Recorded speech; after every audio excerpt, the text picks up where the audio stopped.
김기춘이다를 풀어서 왜 그런지를 설명해 줄 분을 모시겠습니다. 박범계 의원 모시겠습니다. 첫 번째로 다루실 거는 이제 정윤회 문건 사건, 그리고 세월호, 이 두 가지를 오늘 하실 거고, 향후 하실 게 많대요. 네. 첫 번째 자료. 여기서부터 시작해보죠. 의원님 설명해 주세요. 십상시가 이제 2014년 11월 28일 날 세계일보에 보도가 됩니다. 정윤회 문건이라고 그래가지고, 이 김영한 업무일지, 비망록으로 이제 하시는데, 비망록이라는 건 잊지 말자라는 의미로 돌아가시기 전에 이렇게 정리해 놓은 거라는 의미인데, 비망록이 아니고, 이것은 김영한 고 민정수석이 민정수석 당시에 매일매일의 회의, 그거는 이제 비서실장과 함께 했던 회의, 또는 휘하의 비서관들과 함께 했던 회의의 내용들을 그대로 꼼꼼하게 매일같이 적어 놓은 겁니다. 그러니까 아까 김보혁 기자님 지적대로 업무일지로 부르는 게 가장 좋겠다. 오케이. 이런 얘기. 왜냐하면 업무일지가 돼야지 형사소송법 314조, 315조에 의해서 당연히 증거 능력이 있는 문서가 되는 겁니다. 2014년 11월 24일 날 세계일보가 맛배기로 28일 날 정윤회 문건을 까기 나흘 전에 24일 날 정윤회의 수억 수수 의혹을 보도합니다. 네. 아직 정윤회 문건이 채 까지지도 않았는데 지레짐작으로 당연히 알고 있었기 때문에 청와대 민정수석실에 김영한 민정수석을 필두로 하는 진상조사가 실시된 겁니다. 이 보시죠. 문건 제시, 일종의 세계일보에 알아봤다는 얘기죠. 정체불명의 문건이다. 더 이상의 사항은 확인해 드릴 수 없다. 일종의 세계일보의 반응 같고요. 김덕준이라는 사람이 바로 그 정윤회 문건이 나오는, 아직 정윤회 문건은 까지지 않았다고 제가 말씀드렸습니다. 그런데 미리 알아본 거죠. 김덕준이라는 사람이 정윤회한테 인사와 관련해서, 고위직 고위공무원 인사와 관련해서 만나서 로비를 하는데 수억 원을 로비해야 된다라는 그 김덕준입니다. 그 다음에 청와대 십상시의 이름, 장경상, 정성철, 이창근, 예. 정성철, 이춘호, 안봉근, 정호성, 이재만, 음종환, 신동철, 김충식, 오늘 처음으로 실명이 이 업무일지에 의해서 확인이 되는 겁니다. 청와대는 이렇게 십상시를 파악을 한 겁니다. 그 정윤회 문건 속의 이름들로요. 11월 24일 날 세계일보가 아까 말씀드렸듯이 정윤회 수억 수수 보도를 하고, 아까 청와대가 민정수석실이 아직 까지지도 않은 정윤회 문건인데 그 십상시 이름을 확인해서 쓰고요. 그런데 중요한 것은 11월 24일 이전에는 김기춘 비서실장은 김영한 민정수석을 포함해서 수석들과 매일같이 회의를 해가지고 김영한 수석의 비망록 업무일지에 매일같이 등장을 합니다. 저기 장은 누굽니까? 네, 장은 김기춘 비서실장으로 추정이 됩니다. 이 전체 형태로 봐서는 김기춘 비서실장입니다. 근데 매일같이 11월 23일, 22일, 21일, 20일 매일같이 등장해서 이 비망록에 등장을 하는데, 문제되는 11월 24일 그 정윤회 수억 수수 보도 당일은 쉽니다. 나타나지 않습니다. 김기춘 비서실장이. 그러고 나서 28일 날 말 그대로 정윤회 문건이 까여집니다. 근데 그날도 역시 김기춘 비서실장은 나타나지 않습니다. 업무일지에는. 그런데 이게 11월 29일자 김기춘 비서실장으로 표현되는, 추정되는 저 장이 하는 말씀이 이렇게 하는 겁니다. 공은 쉬 잊혀지고 관은 오래 남는다. 공인의 관은 특히 오래 남는다. 눈이 쏟아질 때는 빗자루로 쓸 수도 없다. 이게 뭔 얘기죠, 이게?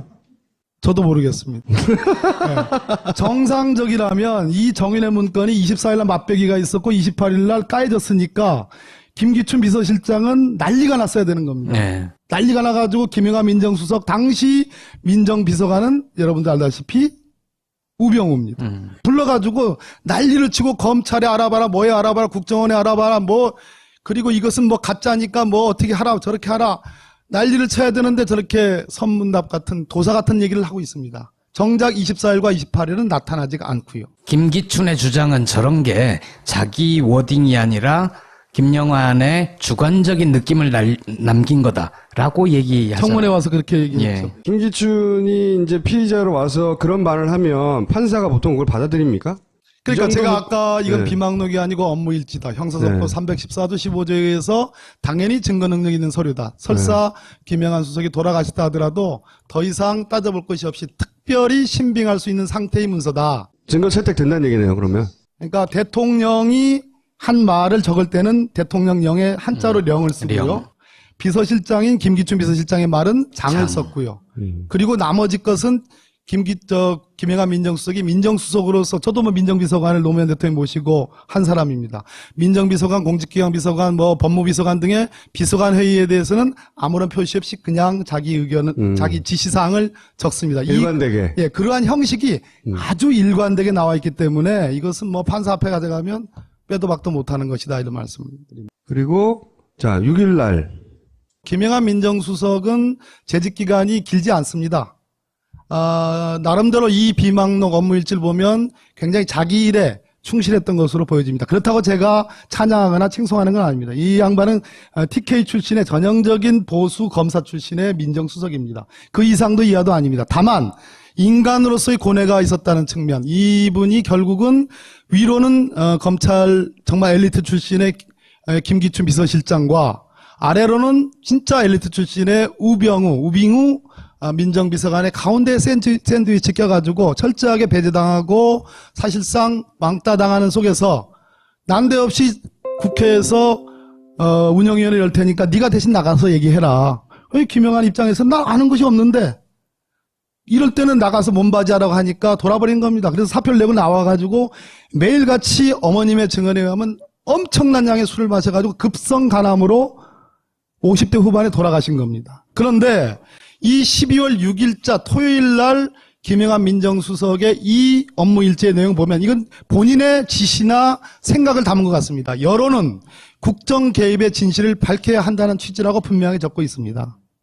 일종의 보수적인 검사 출신의 민정수석으로서 자기 일에 충실하고 박근혜 정권에 철저하게 충성하면서도 한편으로는 정윤회라는 비선 실세 국정농단의 의혹이 밝혀지니까 시중 여론은 국정 개입의 진실을 밝혀야 된다라는 그러한 자기 고뇌를 담은 거 아니냐라는 그런 말씀입니다. 여기는 장이 없네요. 그러니까 장이 없습니다. 이게 이제 본인의 생각을 담은 거다 말하자면. 그렇게 보여집니다. 네. 자, 그리고 그 다음 날. 자, 정윤회 문건이 뭐냐 하면 결국은 십상시 이 정윤회를 중심으로 하는 문고리 3인방과 십상시들이 권력을 호가호위하는데 김기춘 비서실장이 임용돼가지고 실장이 된 지가 얼마 안 되는데도 불구하고 2014년 초에 김기춘을 교체해서 잘라버려야 되겠다 이런 내용을 담고 있는 내용입니다. 그러면 당사자인 김기춘 비서실장이 그런 내용을 알게 됐습니다.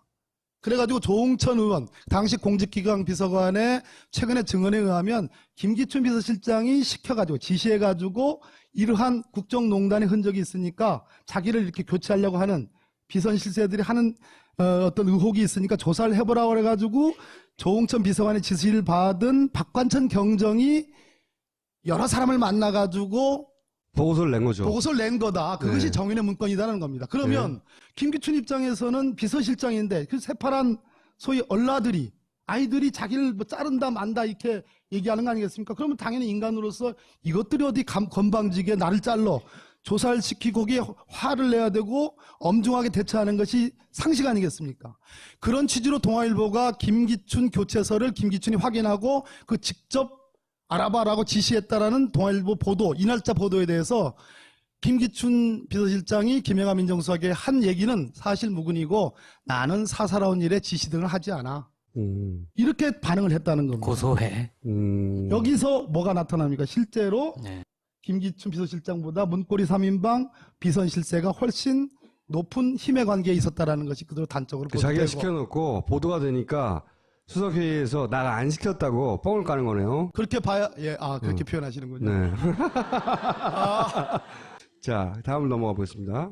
이 12월 13일에 또다시 장이 등장하네요. 장입니다. 김기춘입니다. 전반적으로 이 정윤회 문건과 이 국정농단의 서막입니다. 일종의. 네. 제가 오늘 진단하는 핵심은 김기춘 비서실장과 우병우 민정비서관, 물론 가운데 김영하 민정수석이 있었지만 그 당시 정윤회 문건이 터졌을 때 이 11월 28일 이즈음에는 사실상 정윤회는 어느 정도 힘에 박근혜 대통령으로부터 사실상 배제되기 시작한 시점입니다. 네. 그리고 뒤에 있는 어마어마한 실세, 어쩌면 박근혜 대통령보다 훨씬 센 최순실이라는 존재가 뒤에 있는 상황이었습니다. 그런데 그때 만약 정윤회 문건에 대해서 제대로 검찰이 수사했다라면 정윤회라는 비선 실세를 밝혀냈을 뿐더러 더 나가서 그보다 훨씬 더 센 실세인 최순실을 밝혀낼 수 있는 가능성이 높았고, 만약 그때 그 부분에 대한 수사를 제대로 했더라면 오늘날 미르나 K스포츠재단과 같은 이러한 국기문란의 국정농단의 사태는 없었을 거다라는 겁니다. 그런데 이 12월 13일자 김기춘 비서실장의 정윤회 문건에 대한 평가입니다. 판단입니다. 이게 무슨 이권 개입이나 부정부패 사례가 아니다. 안보 관련 비밀 유출 사례도 아니다. 기강 회의이긴 하나 개인 일탈적 성격에 불과하다. 온 나라가 들끓을 사안이 아니다. 황색지, 여긴 세계일보를 얘기합니다.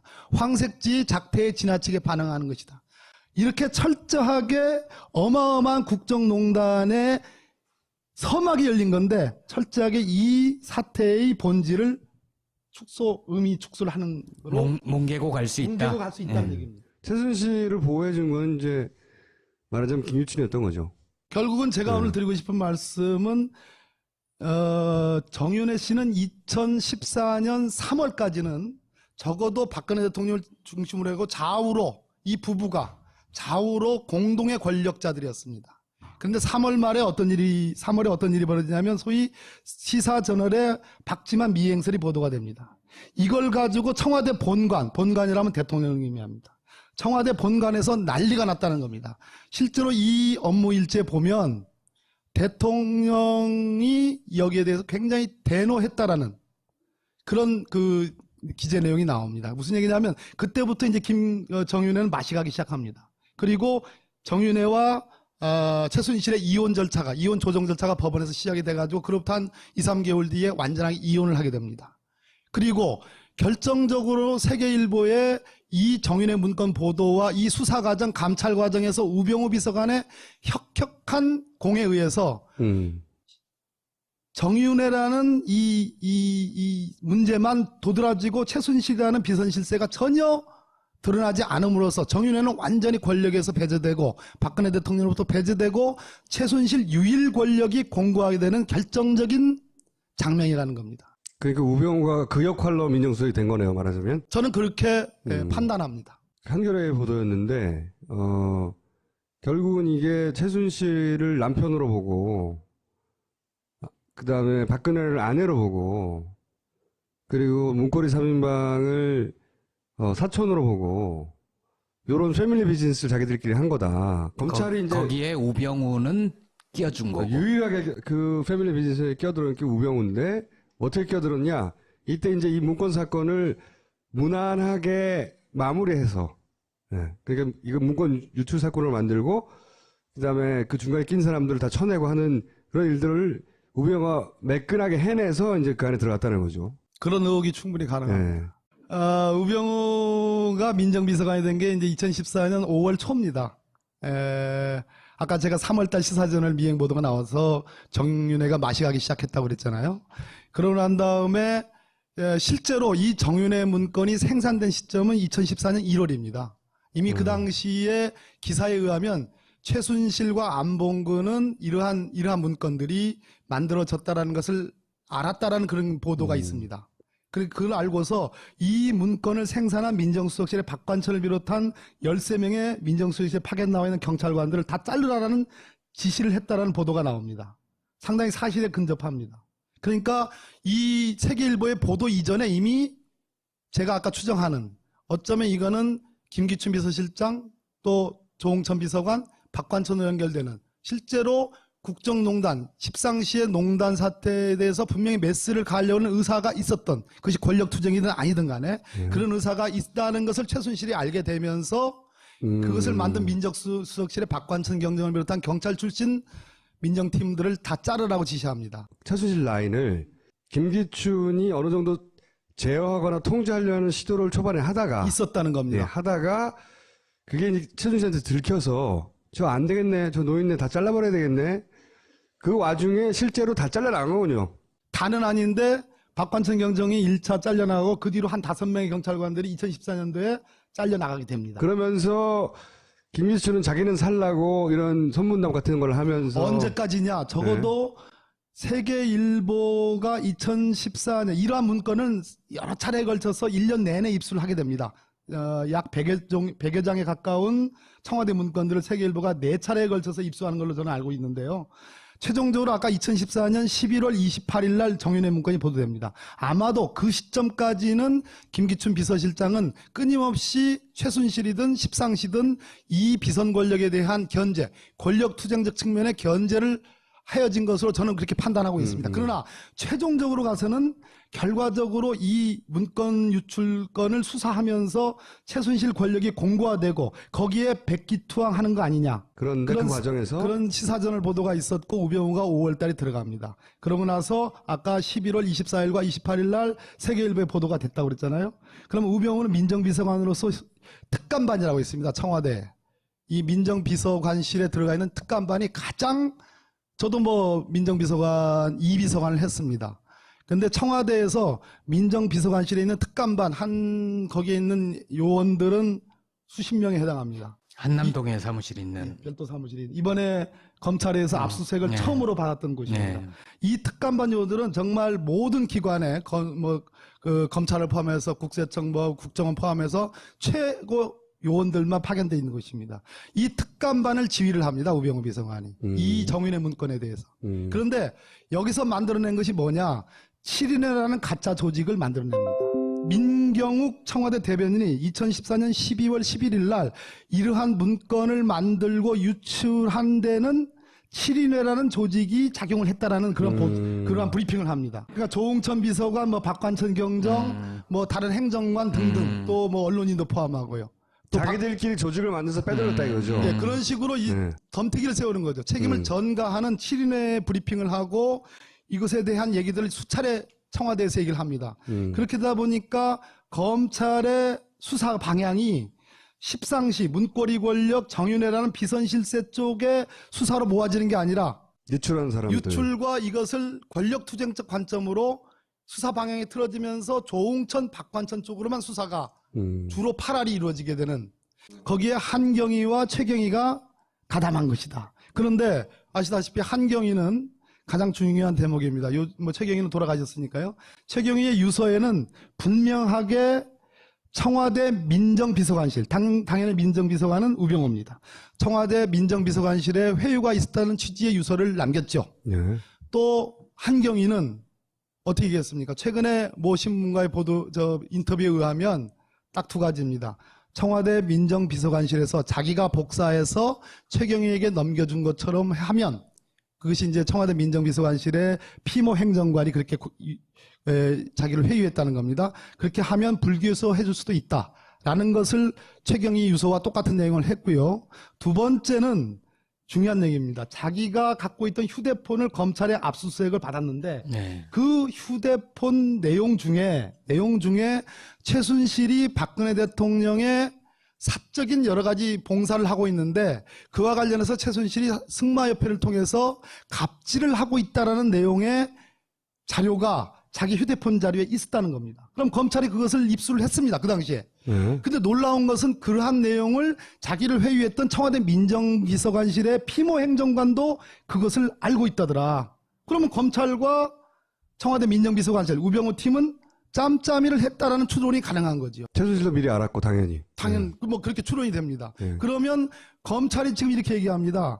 한일경위의 USB에서 한경희가 훔쳐서 복사해서 최경희에게 넘겨줬고 최경희가 세계일보 조 기자에게 넘겨준 것이 USB에 나왔다라고 검찰은 그렇게 주장합니다. 그래서 우리는 수사할 만큼 했다. 이렇게 주장합니다. 그런데 정작 대답을 못하고 있는 건 바로 이 부분. 최순실이 승마협회를 통해서 갑질을 하고 있다라는 자료가 그 한경희의 휴대폰에 있었는데 그걸 압수한 검찰이 그 부분에 대해서 수사하지 않았다. 혹은 수사했다. 그 부분에 대한 해명이 없습니다. 그러니까 내용이 중요한데 유출 경위만 조사하고 말았다. 그렇습니다. 그 말씀이시죠? 이런 업무 일주일 가지고 김기춘 비서실장이 최순실 알지 않았냐고 법원에서 추궁할 수 있는 정도의 자료가 됩니까? 저는 지금 이제 박영수 특검이 시작이 됐지 않습니까? 20일부터 본격적인 수사를 할 수 있는데 다행스러운 거는 특검이 지금 준비 기간 중에도 수사를 할 수 있다. 예를 들어 강제 수사를 할 수 있다. 이런 취지의 특검보의 브리핑이 있었습니다. 이 얘기는 제가 듣기로는 압수수색이 멀지 않았다라는 느낌이 들거든요. 그러면 박영수 특검의 압수수색 1호는 어디가 돼야 될까요? 이미 청와대도 뭐 검찰이 압수수색 했고요. 삼성도 뭐 들어갔고요. 롯데도 들어갔고 여러 군데 했습니다. 당연히 다시 한 번 더 빠진 것이 있는가 찾아와야 되겠지만 1호가 어디가 돼야 되겠습니까? 김기춘 비서실장이. 빙고. 예, 저는 그렇게. 박근혜 정권에서 정윤회, 최순실의 이 국정농단을 사실상 완전하게 드러낼 수 있는 기회들이 수차례 있었고 저 문건들을 회수할 수 있는 기회들이 수차례 있었는데 사실상 이것을 적절하게 활용해가면서 자기 권력을 공고히 하면서 실제적으로 이 국정농단의 시스템에 최종 방어막을 했던 아까 저에게 들어오시기 전에 우리 김어준 총재께서 말씀하신 공작과 기획의 이 거두라고 보여지는 이 김기춘 비서실장에 대한 압수수색이 저는 1호다라는 생각이 듭니다. 업무일지가 워낙 꼼꼼해서요. 게다가 그 업무일지가 실제로 실행된 사례들이 많기 때문에 이 인과관계를 가지고 법원에서 충분히 판결할 수 있겠죠? 참고로 왜 그 경남 기업에 돌아가신 성완종 회장의 메모가 있었지 않습니까? 한 장짜리. 거기에 몇 억 해가지고 김기춘도 있습니다. 1996년에 박근혜 대통령, 박근혜 당시 대표가 독일 갈 때 따라갔습니다. 1억 그때 거기도 나오고. 있습니다. 그런데 최근에 국무총리였던 그 이완구 총리 재판에서 서울 고등법원이 그 증거 능력 없다고 판단했습니다. 아, 그래요? 네? 근데 그 한 장짜리 메모잖아요. 그 1심에서는 증거 능력이 있다고 판단했습니다. 그런데 그게 죽기 전에 적은 거잖아요. 예, 한 장. 예. 근데 그 좋다 이겁니다. 그 한 장짜리와 이건 다르지 않습니까? 너무나 디테일하고 너무나 상세하기 때문에 이것은 피해갈 수 없다고 저는 봅니다. 법원에 대해서 끊임없이 간섭한 거 실제로 대법관, 서울대 양창수 교수가 대법관이 됩니다. 그 후임 대법관을 인사한 데서 반드시 검찰 인사를 세워야 된다라는 아주 집요한 얘기들이 여기 쭉 나옵니다. 네. 그렇죠. 청와대가 법원에 대해서 워치를 한 거 아니냐. 영어로 말씀드려서 죄송합니다. 한글로 사찰을 했다라는 것과 영어로 워치를 했다. 이게 같은 표현인지는 모르겠습니다. 근데 영어로 워치를 했다면 조금 약해진 느낌이 들어가지고 제가 굳이 워치라는 표현을 썼다는 점. 그런 듯함이 있고 헌법재판소는 통진당 해산 그 결정과 관련해서 끊임없이 그렇죠. 뭐 이렇게 간섭하고 정보를 사전에 알고 하는 그런 흔적들이 많이 나타납니다. 예를 들어 언론을 말할 서울대 것도 없고요. 총장 선임권도 있어요, 거기에. 그렇죠. 서울대에서 2배수로 올라가면 보통 네. 1위자를 지명을 하는데 바꿔버리죠. 뒤집어버리죠. 지금 충남대도 그러한 의혹이 있고요. 공주대학도 있고 경북대학도 있고 그렇습니다. 지금 있는 것만 해도 엄청나요. 근데 오늘 이제 추가적으로 한 군데 더 짚고 가실 부분은 이제 세월호 부분인데 저희가 지난 시간에 잠깐 다뤘는데 여기 정부 대응들을 이제 설명해 주십시오. 말 그대로 세월호 특별법 협상이 있었지 않습니까? 제가 그 초기 이제 멤버였는데요. 그래 그때 욕 엄청 먹었습니다. 왜 그 수사권 안 주냐? 세월호 특조위에 그래가지고 죄송합니다. 지금 그 세월호 특별법에 대한 김기춘 비서실장의 판단입니다. 이건 국난을 초래하는 거기 때문에 법무부 당과 협조해서 세월호 좌익들 국가기관 진입 욕구가 강하다. 철저히 막으라는 그런 취지입니다. 이제 문재인 전 민주당 대표가 우리 김영호 김영호 씨, 유민 아빠 선생님 예, 그 유민 단식 아빠 때. 단식할 때 가서 이렇게 격려하고 동조 단식 뭐 예. 이렇게 했지 않습니까? 거기에 대해서 이건 자살 방조죄다. 네. 자살 방조죄. 예, 그러니까 배워먹은 법 지식을 이런 데 써먹으면 안 된다는 법꾸라지라는 그 말씀을 드리는 법 뭐라고요? 법 플러스 미꾸라지 합성. 법꾸라지. 의원님 그거 히트 못할 것 같아요. 여기서의 자살 방조의 의미는 저는 이렇게 이해했어요. 이 자살 방조죄를 맨 앞에 쓴 이유는 유민 아빠가 죽길 바란 겁니다. 실제.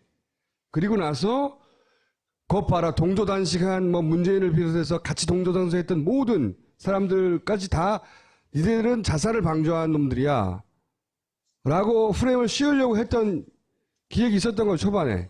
잘 보신 겁니다. 자살 방조죄가 성립하려면 죽어야 되거든요.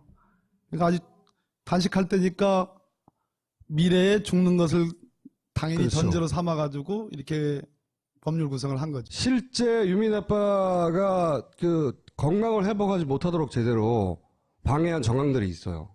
나중에 한번 모시고 얘기를 나눌 때 저는 개인적으로 들었거든요. 그때는 자기가 이해가 안 갔다고. 왜 갑자기 나를 병원에 쫓아내는지 쫓겨났어요. 충분한 기간 동안 회복을 해야 되는데 어느 날 아침에 갑자기 나가라고 그래가지고 그리고 유민 아빠가 이제 자기는 그걸 느껴서 집에 들어가서 자물쇠를 안쪽에 다 달았다고 하더라고요. 왜냐하면 자기를 죽일 수도 있다고 느꼈대요. 실제 이 자살 방조죄라는 거를 기획했다는 건 몰랐지만 자기가 그렇게 느껴졌다는 거죠. 네. 내가 나를 죽길 바라는 거구나. 근데 이제 그러다가 그 관심이 유민 아빠로부터 이제 멀어지니까 그 관두가 어린 거죠. 만약에 예를 들어서 교황이 한참 뒤에 왔다든가 그러면 그 양반이 살아있지 못할 수도 있어요. 아, 교황 얘기 말씀하시니까 네. 이 업무 일제는 교황이 이제 오셨지 않습니까? 교황 성화가 오해가지고 우리 언론들이 계신 동안 엄청나게 정말 엄청난 반응을 보였잖아요. 그런데 그것도 못마땅했는지 너무 언론이 집중적으로 보도한다라는 그 지적도 있습니다. 관종이네 관종. 이거는 무슨 일입니까? 이게 가장 이제 뭐 최근에 까여진 것 중에 가장 핫한 그 예. 뜨거운 논란을 불러일으켰는데요. 시신이냐 해서는 안 된다. 정부 책임이고 부담이다. 부담이라는 표현이 있잖아요. 이게 진짜 악마적이에요. 특히 세월호 대처하는 걸 보면 김기춘의 그 대처 방식은 야 사람이 어떻게 이럴 수 있지? 근데 제가 오늘 놀란 거는 그 날짜들을 어떻게 다 기억하세요? 저 판사했는데요. 이정열 판사와 제 동기예요. 아주 친한. 그렇구나. 얼른 들어가세요 이제. 감사합니다. 김기춘이다를 풀어서 왜 그런지를 설명해 줄 분을 모시겠습니다. 박범계 의원 모시겠습니다. 첫 번째로 다루실 거는 이제 정윤회 문건 사건 그리고 세월호 이 두 가지를 오늘 하실 거고 향후 하실 게 많대요. 네. 첫 번째 자료 여기서부터 시작해 보죠. 의원님 설명해 주세요. 십상시가 이제 2014년 11월 28일 날 세계일보에 보도가 됩니다. 정윤회 문건이라고 그래가지고 이 김영한 업무일지 비망록으로 이제 하시는데 비망록이라는 건 잊지 말자라는 의미로 뭐 돌아가시기 전에 이렇게 정리해 놓은 거라는 의미인데 비망록이 아니고 이것은 김영한 고 민정수석이 민정수석 당시에 매일매일의 회의, 그거는 이제 비서실장과 함께 했던 회의 또는 휘하의 비서관들과 함께 했던 회의의 내용들을 그대로 꼼꼼하게 매일같이 적어 놓은 겁니다. 그러니까 아까 김보혁 기자님 지적대로 업무일지로 부르는 게 가장 좋겠다. 오케이. 이런 얘기. 왜냐하면 업무일지가 돼야지 형사소송법 314조, 315조에 의해서 당연히 증거 능력이 있는 문서가 되는 겁니다. 2014년 11월 24일 날 세계일보가 맛배기로 28일 날 정윤회 문건을 까기 나흘 전에 24일 날 정윤회의 수억 수수 의혹을 보도합니다. 네. 아직 정윤회 문건이 채 까지지도 않았는데 지레짐작으로 당연히 알고 있었기 때문에 청와대 민정수석실에 김영한 민정수석을 필두로 하는 진상조사가 실시된 겁니다. 이 보시죠. 문건 제시 일종의 세계일보에 알아봤다는 얘기죠. 정체불명의 문건이다. 더 이상의 사항은 확인해 드릴 수 없다. 일종의 세계일보의 반응 같고요. 김덕준이라는 사람이 바로 그 정윤회 문건이 나오는, 아직 정윤회 문건은 까지지 않았다고 제가 말씀드렸습니다. 그런데 미리 알아본 거죠. 김덕준이라는 사람이 정윤회한테 인사와 관련해서 고위직 고위공무원 인사와 관련해서 만나서 로비를 하는데 수억 원을 로비해야 된다라는 그 김덕준입니다. 그 다음에 청와대 13시의 이름 장경상, 정성철, 이창근, 저쪽, 예. 정성철, 이춘호, 안봉근, 정호성, 이재만, 음종환, 신동철, 김충식 오늘 처음으로 실명이 이 업무일지에 의해서 확인이 되는 겁니다. 청와대는 이렇게 13시를 파악을 한 겁니다. 그 정윤회 문건 속의 이름들로요. 11월 24일 날 세계일보가 아까 말씀드렸듯이 정윤회 수억 수수 보도를 하고 아까 청와대가 민정수석실이 아직 까지지도 않은 정윤회 문건인데 그 13시 이름을 확인해서 쓰고요. 그런데 중요한 것은 11월 24일 이전에는 그리고 이것은 뭐 가짜니까 뭐 어떻게 하라 저렇게 하라 난리를 쳐야 되는데 저렇게 선문답 같은 도사 같은 얘기를 하고 있습니다. 정작 24일과 28일은 나타나지가 않고요. 김기춘의 주장은 저런 게 자기 워딩이 아니라 김영환의 주관적인 느낌을 남긴 거다라고 얘기하잖아요. 청문회 와서 그렇게 얘기했죠. 예. 김기춘이 이제 피의자로 와서 그런 말을 하면 판사가 보통 그걸 받아들입니까? 그러니까 이 제가 정도면- 아까 이건 네. 비망록이 아니고 업무일지다. 형사사건 네. 314조 15조에 의해서 당연히 증거 능력 있는 서류다. 설사 김영한 수석이 돌아가시다 하더라도 더 이상 따져볼 것이 없이 특별히 신빙할 수 있는 상태의 문서다. 증거 채택된다는 얘기네요, 그러면. 그러니까 대통령이 한 말을 적을 때는 대통령령에 한자로 령을 쓰고요. 령. 비서실장인 김기춘 비서실장의 말은 장을 장. 썼고요. 그리고 나머지 것은 김영한 민정수석이 민정수석으로서 저도 뭐 민정비서관을 노무현 대통령이 모시고 한 사람입니다. 민정비서관, 공직기강비서관, 뭐 법무비서관 등의 비서관 회의에 대해서는 아무런 표시 없이 그냥 자기 의견은 자기 지시사항을 적습니다. 일관되게. 예, 그러한 형식이 아주 일관되게 나와 있기 때문에 이것은 뭐 판사 앞에 가져가면 빼도 박도 못하는 것이다 이런 말씀을 드립니다. 그리고, 자, 6일 날. 김영한 민정수석은 재직 기간이 길지 않습니다.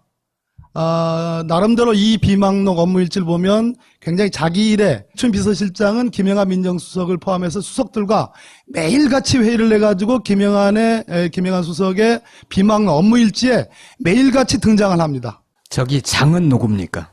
예, 장은 김기춘 비서실장으로 추정이 됩니다. 이 전체 형태로 봐서는 김기춘 비서실장입니다. 근데 매일같이 11월 23일, 22일, 21일, 20일 매일같이 등장해서 이 비망록에 등장을 하는데 문제되는 11월 24일 그 정윤의 수억 수수 보도 당일은 쉽니다. 나타나지 않습니다. 김기춘 비서실장이. 그러고 나서 28일 날 말 그대로 정윤의 문건이 까여집니다. 근데 그날도 역시 김기춘 비서실장은 나타나지 않습니다. 업무일지에는. 업무일제는. 그런데 이게 11월 29일자 김기춘 비서실장으로 표현되는, 추정되는 저 장이 하는 말씀이 이렇게 하는 겁니다. 공은 쉬 잊혀지고 관은 오래 남는다. 공인의 관은 특히 오래 남는다. 눈이 쏟아질 때는 빗자루로 쓸 수도 없다. 이게 뭔 얘기죠, 이게? 저도 모르겠습니다. 네. 정상적이라면 이 정인의 문건이 24일날 맞배기가 있었고 28일날 까여졌으니까 김기춘 비서실장은 난리가 났어야 되는 겁니다. 네. 난리가 나가지고 김영한 민정수석 당시 민정비서관은 여러분들 알다시피 우병우입니다. 불러가지고 난리를 치고 검찰에 알아봐라, 뭐에 알아봐라, 국정원에 알아봐라, 충실했던 것으로 보여집니다. 그렇다고 제가 찬양하거나 칭송하는 건 아닙니다. 이 양반은 TK 출신의 전형적인 보수 검사 출신의 민정수석입니다. 그 이상도 이하도 아닙니다. 다만 인간으로서의 고뇌가 있었다는 측면, 이분이 결국은 위로는 검찰 정말 엘리트 출신의 김기춘 비서실장과 아래로는 진짜 엘리트 출신의 우빙우 민정비서관의 가운데 샌드위치 껴가지고 철저하게 배제당하고 사실상 왕따당하는 속에서 난데없이 국회에서 운영위원회 열 테니까 네가 대신 나가서 얘기해라. 김영한 입장에서 나 아는 것이 없는데 이럴 때는 나가서 몸바지하라고 하니까 돌아버린 겁니다. 그래서 사표를 내고 나와가지고 매일같이 어머님의 증언에 의하면 엄청난 양의 술을 마셔가지고 급성 간암으로 50대 후반에 돌아가신 겁니다. 그런데 이 12월 6일자 토요일 날 김영한 민정수석의 이 업무 일지의 내용 보면 이건 본인의 지시나 생각을 담은 것 같습니다. 여론은 국정 개입의 진실을 밝혀야 한다는 취지라고 분명히 적고 있습니다. 일종의 보수적인 검사 출신의 민정수석으로서 자기 일에 충실하고 박근혜 정권에 철저하게 충성하면서도 한편으로는 정윤회라는 비선 실세 국정농단의 의혹이 밝혀지니까 시중 여론은 국정 개입의 진실을 밝혀야 된다라는